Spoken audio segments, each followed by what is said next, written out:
पश्चिम बंगालात 15 वर्सां उपरांत सत्तांतर जालें. फाटले वेंचणुकेंत भाजपाक 77 जाग्यांचेर समाधान मानचें पडिल्लें, पूण हे फावट भाजपान टीएमसीक कुशीक काडून जैत जोडले. दुसरे वटेन आसामात हेमंत बिस्वा सर्माच्या नेतृत्वाखाला भाजपाचें सरकार सत्तेर येता, जाल्यार तमिळनाडूत अभिनेतो थलपती विजयाच्या टीव्हीके पक्षान बाजी मारली. पुदुच्चेरीत एआयएनआरसी सत्तेर आयल्या. केरळात यूडीएफान बहुमताचो आंकडो पार केला. एक कार्यकर्ता होने के नाते मैं भाजपा के हर कार्यकर्ता की खुशी में शामिल हूं.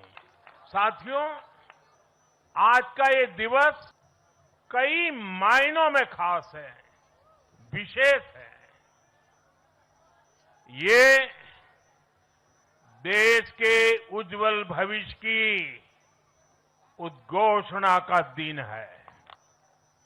साथियों, मैं बंगाल की जनता का, असम की जनता का, पुडुचेरी की जनता का, तमिलनाडु और केरलम की जनता का आज आदरपूर्वक नमन करता हूं. मैं उन सबको वंदन करता हूं. Bureau report, prudent.